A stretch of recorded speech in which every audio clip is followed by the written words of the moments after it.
గుమగుమలాడే చింతకాయ చితికి చేపల కర్రీ అండ్ నోరూరించే చింతకాయ రసం తయారీ విధానం ఇప్పుడు మనం మా అమ్మమ్మ ఛానల్లో చూసేద్దాం. హాయ్ అండి, నేను చింతకాయల చెట్టు నుంచి కోసాం కదా. ఇప్పుడు మేము చూపించేది వచ్చి చింతకాయ చారు అనుకున్నాం, బట్ 2 కర్రీస్, ఒక కర్రీ కూడా చేస్తున్నాం అనమాట. చితికి చేపలు చింతకాయ మ్యాక్సిమం పీపుల్కి తెలిసి ఉంటుంది, బట్ చితికి చేపలు చింతకాయ ఒకటి, చింతకాయ చారు ఒకటి చేద్దాం అనుకుంటున్నాం అనమాట. సో ఈ కూర వచ్చి అమ్మకే వచ్చు. ఇందులో కావాల్సిన ఇంగ్రీడియంట్స్ ఏంటంటే చితికి చేపలు, చిన్న చిన్న చేపలు దొరుకుతాయి. అవి ఏంటిది? జీలకర్ర వెల్లుల్లి పేస్ట్, బెల్లం, ఉల్లిపాయలు, 2 ఉల్లిపాయలు పడతాయి అనమాట. ఉల్లిపాయ పేస్ట్, చింతకాయలు, కరివేపాకు, ఉప్పు, కారం, పసుపు, నూనె అండ్ పచ్చిమిర్చి. చింతకాయ చారండి. దానికి కావాల్సిన ఇంగ్రీడియంట్స్ అనమాట ఇవన్నీ: బెండకాయలు, ఉల్లిపాయ, చింతకాయలు, తెల్లదుంప, పోపులు, వంకాయ, బెల్లం, ఆయిల్, పచ్చిమిర్చి, కరివేపాకు, ఉప్పు, కారం, పసుపు. ముందుగా మనం కడిగి పెట్టుకున్న చింతకాయల్ని చక్కగా ఇలా నీటిలో ఉడకబెట్టుకోవాలి. సో ఆ చింతకాయలు ఉడికేలోపు మనము చితికి చేపల కూరకి రెడీ చేసుకుందాం. సో నూనె కాగాక 3 టేబుల్ స్పూన్ల నూనె వేసాము. అది కాగిన తర్వాత ఉల్లిపాయ, పచ్చిమిరపకాయలు వేసేయాలి. 2 ఉల్లిపాయలు అండ్ కొంచెం తగినంత కరివేపాకు వేసేస్తాం ఇందులోనే.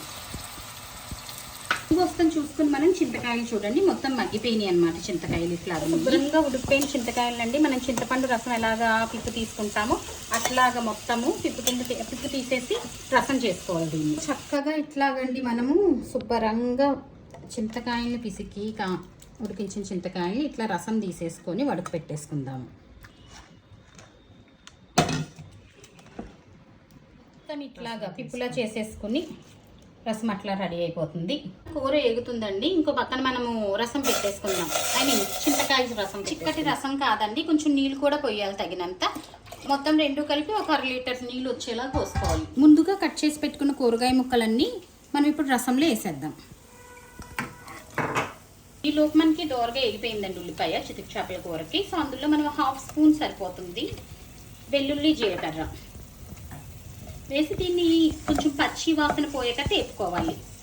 ఇప్పుడు తగినంత ఉప్పు, పసుపు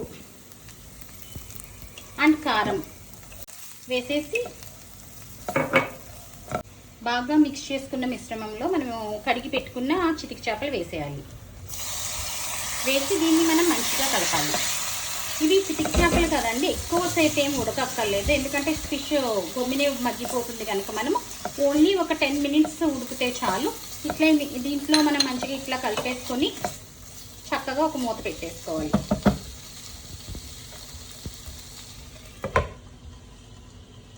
ఐదు నిమిషాలు ఉడికిపోయిందండి. దీంట్లో మనం పక్కన పెట్టుకున్న చింతకాయల రసం పోసేసుకుంటాం అన్నమాట. ఆ చింతకాయ రసం ఒకటే వేస్తే పులుపు ఎక్కువైపోతుంది. సో మంచి నీళ్ళు కూడా పోసుకుంటాం మనం ఇందులోను. అండ్ చేపలు వచ్చి విడిపోతాయి కాక వేసిన తర్వాత మనం ఇంకా గరిటె పెట్టమన్నమాట.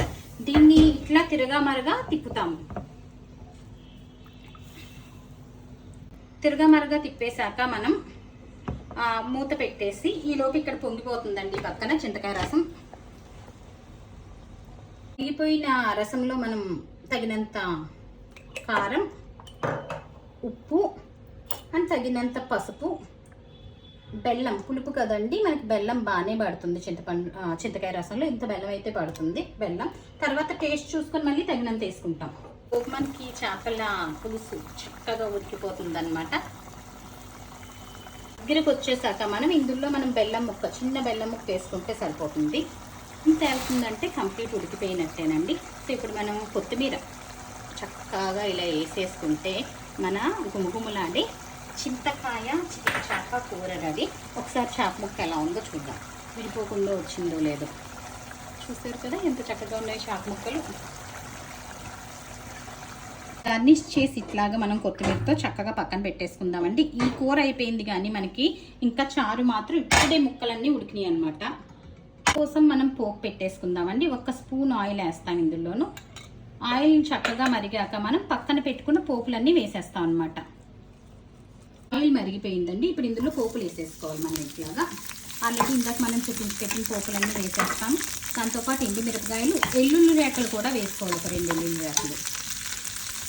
సో చక్కగా ఏగిపోయిందండి పోపులంతా కూడా మనకి. ఈ పోపులన్నీ ఇప్పుడు ఇందులో వేసేయచ్చు మనం. స్టవ్ ఆపేసుకొని గుమ్మలాడుతుందండి పోపుల వాసన. మనం కాసుకున్న రసంలో ఈ పోపులు వేసేయచ్చు అనమాట.